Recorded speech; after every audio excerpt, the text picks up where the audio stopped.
بسم اللہ الرحمن الرحیم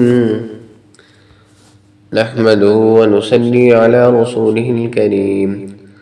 محترم سامعین، آج آپ کے ساتھ ایک ایسی پیاری اور خوبصورت دعا شیئر کرنے لگے ہیں جو نبی علیہ السلام کی بتائی ہوئی دعا ہے اور وظیفہ ہے۔ یہ وہ دعا ہے کہ بچوں پر دم کیا جائے تو اللہ تعالی ہر قسم کے شیطان سے اور کیڑے مکوڑوں سے، زہریلے یعنی کہ سانپ بچھو سے اللہ تعالی حفاظت فرمائیں گے، اور ہر نظر بد سے بھی اللہ تعالی اس کی حفاظت فرمائیں گے بچوں کی، جو یہ دعا پڑھ کے بچوں پر دم کرے گا۔ تو یہ دعا مختصر سی دعا ہے، ہم میں سے ہر مسلمان کو یہ دعا آنی چاہیے، خاص کر جو والدین ہیں ان کو تو یہ دعا یاد کر لینی چاہیے۔ جیسے کہ ہمارے بچے گھروں میں کھیلتے ہیں یا باہر جاتے ہیں کھیلنے کے لیے، تو صبح شام ان پر دم کر دیا جائے تو اللہ کی حفاظت میں آ جائیں گے۔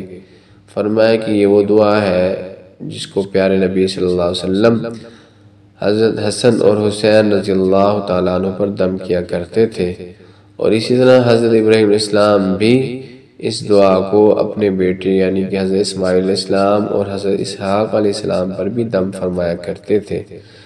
محترم سامعین، ایک دعا جو ہے عام سا آدمی بتائے، ایک بزرگ بتائے، ایک وہ دعا جو انبیاء علیہ السلام اس دعا کو پڑھتے رہے ہوں اور اس پر عمل کرتے رہے ہوں تو اس کی کیا فضیلت ہوگی۔ تو محترم سامعین، اس دعا کو یاد کر لیں، بہت قیمتی دعا ہے، اور بچوں پر دم کیا جائے تو انشاءاللہ بچے اللہ تعالیٰ کی حفاظت میں آ جائیں گے۔ دعا کون سی ہے؟ بسم اللہ الرحمن الرحیم۔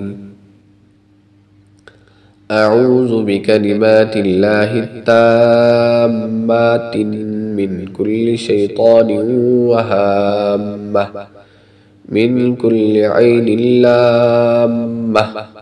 دوبارہ پڑھتے ہیں۔ اعوذ بکلمات اللہ التامات من کل شیطان وہامہ من کل عین لامہ۔ اعوذ بکلمات اللہ التامات من کل شیطان وہامہ من کل عین لامہ۔ ترجمہ: میں اللہ تعالیٰ کی تمام پاکیزہ کلمات کے ذریعے سے اس کی پناہ مانگتا ہوں ہر شیطان، زمین پر رینگنے والے ہر زہریلے کیڑے مکوڑے اور ہر نظر بد والی آنکھ سے۔ محترم سامعین، اگر یہ دعا یاد نہ ہو تو اس کا سکرین شاٹ لے کر اس دعا کو اپنے پاس سیو کر لیں، تاکہ اس دعا کو آپ بچوں پر صبح شام دم کریں۔ انشاءاللہ بچے بہت قیمتی ہوتے ہیں، گھر کے پیارے ہوتے ہیں، تو ان پر لازمی دم کیا کریں صبح شام۔ جیسے بچہ سکول جاتا ہے تو اس پر دم کر دیا جائے، تو شام میں بھی اس پہ دم کر دیا جائے تو انشاءاللہ وہ اللہ کی حفاظت میں آ جائے گا۔ ہمارے چینل کو ضرور لائک کیا کریں اور سبسکرائب کر لیں۔ اگر آپ نئے ہیں تو اللہ تعالیٰ آپ کو جزائے خیر عطا فرمائے۔ آمین۔